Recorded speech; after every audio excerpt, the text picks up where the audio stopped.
Hello दोस्तों, हमारे YouTube channel में आप सभी का स्वागत है। तो दोस्तों, आज की इस वीडियो में हम केन्स टेक्नोलॉजी स्टॉक के ऊपर डिस्कशन करने वाले हैं। इस स्टॉक से रिलेटेड एक बड़ी अपडेट आ रही है जिसे हम फर्स्ट ऑफ ऑल डिस्कस करेंगे एंड उसके बाद हम स्टॉक के fundamentals, profit growth, sales growth, valuation and technicals को भी डिस्कस करेंगे। तो चलो जानते हैं कि क्या है लेटेस्ट अपडेट इस स्टॉक से रिलेटेड।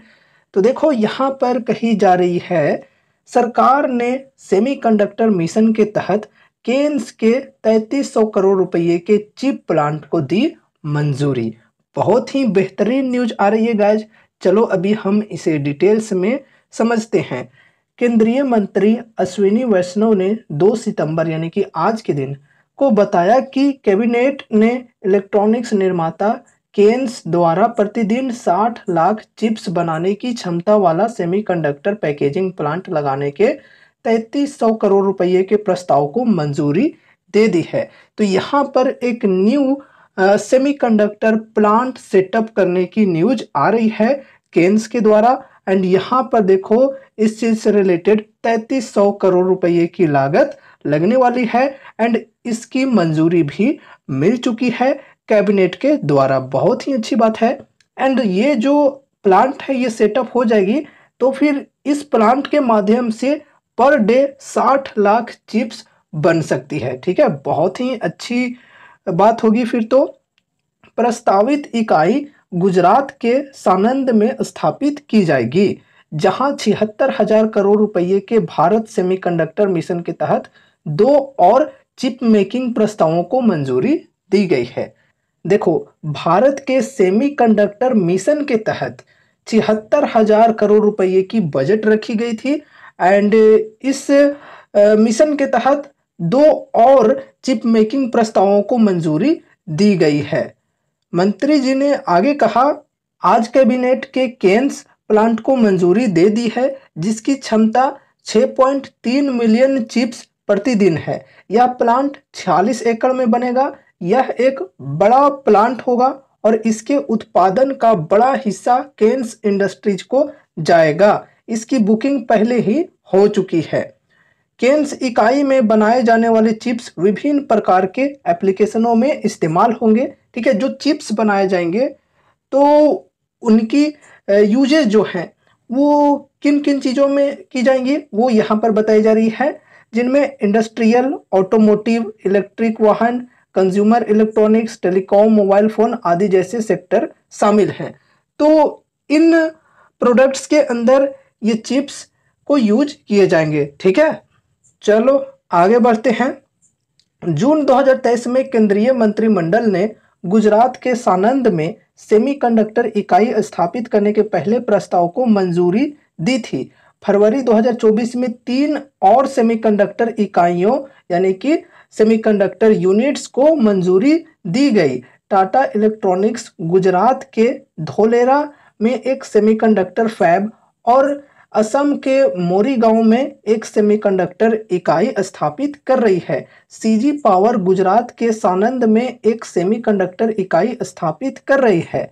वैष्णव ने कहा कि सभी 4 सेमीकंडक्टर इकाइयों का निर्माण तेजी से चल रहा है और इकाइयों के पास एक मजबूत सेमीकंडक्टर इकोसिस्टम बन रहा है। इन 4 इकाइयों में लगभग 1.5 लाख करोड़ रुपए का निवेश आएगा। इन इकाइयों की कुल क्षमता प्रतिदिन लगभग 7 करोड़ चिप्स होगी। ठीक है, तो गवर्नमेंट की काफी ज्यादा कोशिशें चल रही हैं सेमीकंडक्टर के अंदर। ठीक है, सेमीकंडक्टर की मैन्युफैक्चरिंग के अंदर गवर्नमेंट की कोशिशें यही है कि आगे चलकर आने वाले समय में इंडिया को सेमीकंडक्टर की मैन्युफैक्चरिंग हब बनाई जाए। इस चीज को लेकर गवर्नमेंट की तरफ से काफी सारे इनिशिएटिव्स चलाए जा रहे हैं। लाइक यहाँ पर जैसे अभी हमने डिस्कस किया सेमीकंडक्टर मिशन। ठीक है, तो इसके तहत सेमीकंडक्टर कंपनीज को काफी सारे बेनिफिट्स दिए जा रहे हैं, काफी सारे सपोर्ट किए जा रहे हैं ताकि कंपनीज काफी अच्छी तरह से अपने काम को कर पाए। जैसा कि अभी हमने यहाँ पर देखा कि और भी जो कंपनीज हैं वो अपने प्लांट्स वगैरह सेटअप कर रहे हैं सेमीकंडक्टर की मैन्युफैक्चरिंग के लिए। एंड यहाँ पर देखो 4 सेमीकंडक्टर यूनिट्स की निर्माण की बातें आ रही हैं तेजी से उनकी मतलब निर्माण चल रही है, ठीक है, सेमीकंडक्टर यूनिट्स की।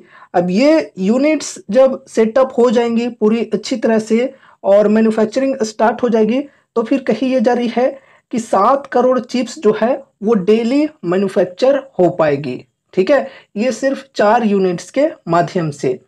तो ये बेसिकली न्यूज आ रही है, न्यूज देखा जाए तो काफ़ी अच्छी है। और देखो गाइज, फ्यूचर में सेमीकंडक्टर इंडस्ट्री की जो डिमांड है वो काफ़ी ज़्यादा रहने वाली है। इस वजह से अभी अगर यहाँ पर हम सेमीकंडक्टर कंपनीज के अंदर इन्वेस्टमेंट करके रखते हैं तो आने वाले समय में हमें उस कंपनी के माध्यम से बढ़िया रिटर्न्स मिलने के चांसेज हैं। अब देखो यार, सेमीकंडक्टर की जो टॉप कंपनीज हैं उनके ऊपर हमने ऑलरेडी वीडियो भी बनाए हुए हैं। टॉप 10 सेमीकंडक्टर स्टॉक्स को हमने डिस्कस किया था कुछ टाइम पहले। अगर आप देखना चाहते हो उस वीडियो को तो लिंक आपको आई बटन पे एंड स्क्रीन पे मिल जाएगी। तो उस वीडियो को देखकर टॉप 10 सेमीकंडक्टर स्टॉक्स के बारे में इंफॉर्मेशन ले सकते हो, ठीक है। चलो, अब यहाँ पर हम केन्स टेक्नोलॉजी की फंडामेंटल्स को डिस्कस करते हैं। तो देखो, 29,892 करोड़ की मार्केट कैप है, स्टॉक पी 143 की है, इंडस्ट्री पी 72.9 की है। तो इंडस्ट्री पी के मुकाबले में स्टॉक की पी काफ़ी हाई देखने को मिल रही है। एंड अगर हम मीडियन पी से कंपेयर करें तो मीडियन पी अप्रॉक्स 121 की है, ठीक है। तो मीडियन पी से थोड़ी सी स्टॉक की पी ज़्यादा है। ओवरऑल देखा जाए तो वैल्यूएशन एक्सपेंसिव है स्टॉक की। अब देखो, पेग रेशियो की डेटा अवेलेबल नहीं है। आरओसी 14.5%, आरओई 10.5%, कुछ खास नहीं है, एवरेज है। प्रमोटर्स होल्डिंग 57.8%, प्लेज्ड कुछ भी नहीं है, चलो ठीक है। करंट प्राइस 4663 की, 52 वीक हाई 5385 और लो है 1894 की। बुक वैल्यू 389 रुपए की। डेप्ट है 323 करोड़ की और डेप्ट टू इक्विटी 0.13 की। तो चलो, डेप्ट कुछ खास नहीं है, डेप्ट टू इक्विटी भी ठीक है। फिर फ्री कैश फ्लो की बात करें तो ये यहाँ पर हमें माइनस में देखने को मिल रहा है, जो कि है -312 crore. Dividend yield 0%, face value 10 रुपए की, ईपीएस है 33.3 रुपए की। फंडामेंटल्स की ओवरऑल अगर बात की जाए तो चलो ठीक है, बहुत ही अच्छी भी नहीं कहेंगे और बहुत ही बेकार भी नहीं कहेंगे, ठीक है। वैल्यूएशन की बात करें तो वैल्यूएशन हमें एक्सपेंसिव देखने को मिल रही है अगर हम industry P and stock P के बीच कंपेयर करके देखें तो। अब चलो, यहाँ पर हम कंपनी की प्रॉफिट एंड लॉस स्टेटमेंट को भी डिस्कस करते हैं। तो देखो, यहाँ पर अगर हम सेल्स की बात करें तो सेल्स के अंदर बढ़िया कंसिस्टेंसी देखने को मिल जाती है। 706 करोड़, 1126 करोड़, 1805 करोड़ और फिर टीटीएम में 2011 करोड़, बहुत ही बढ़िया है। फिर यहाँ पर नेट प्रॉफिट को डिस्कस करते हैं। तो देखो, नेट प्रॉफिट के अंदर भी हमें बढ़िया कंसिस्टेंसी देखने को मिल रही है। 42 करोड़, फिर 95 करोड़, फिर 183 करोड़, फिर 210 करोड़, चलो ठीक है।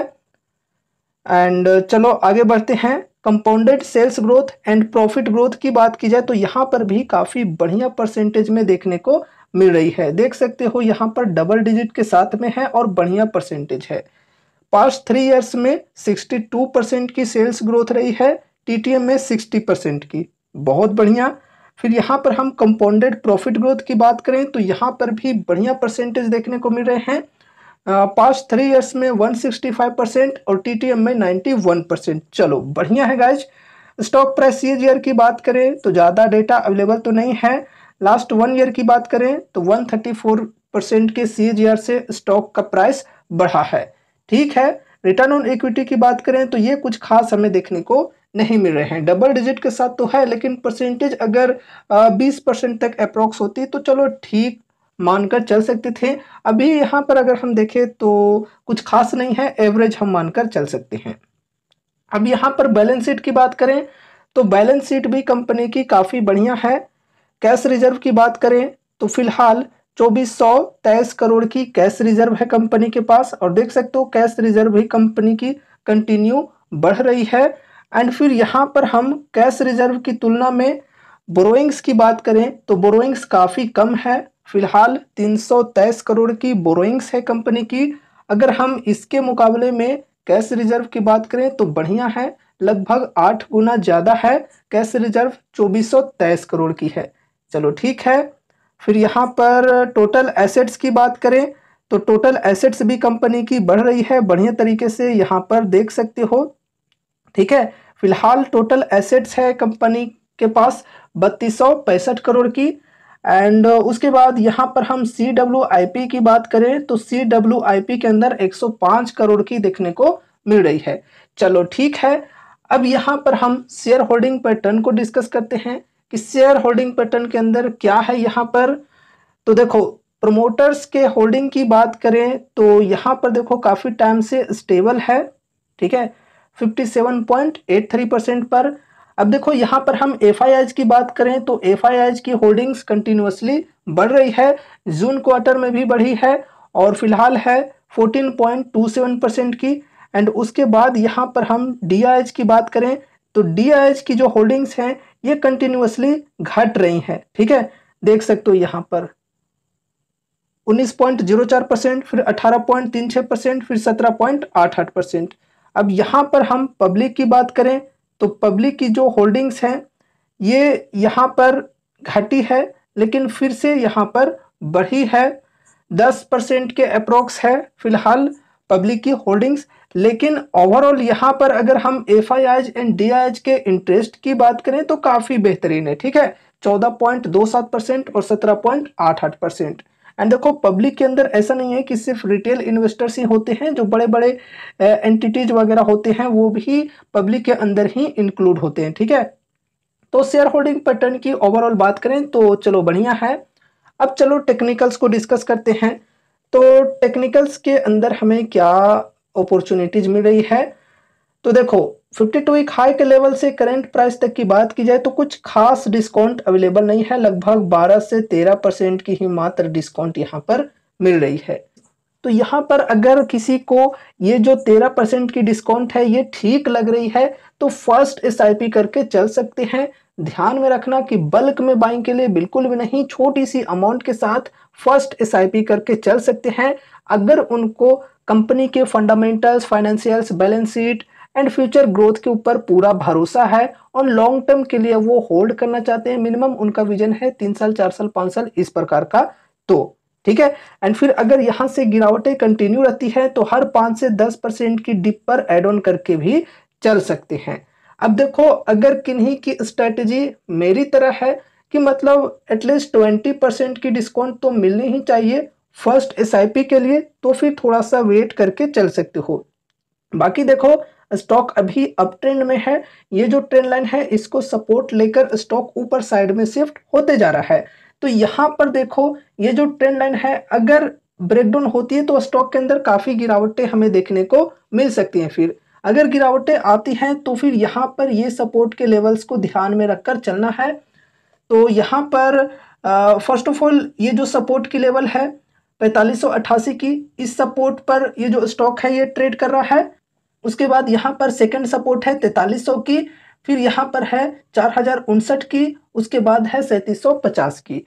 अगर यहाँ पर इस सपोर्ट पर बाइंग करते हैं जो कि है 4300 की, अगर इस प्राइस पर स्टॉक मिल जाती है तो लगभग यहाँ पर 19-20% की डिस्काउंट मिल जाती है, जो कि देखा जाए तो चलो ठीक है फर्स्ट SIP के लिए। और यहाँ पर भी अगर किन्हीं को पसंद आ रही है करंट प्राइस के अकॉर्डिंग और फर्स्ट SIP करके चलना चाहते हैं, छोटी सी अमाउंट के साथ इन्वेस्टमेंट की शुरुआत करना चाहते हैं तो कर सकते हैं।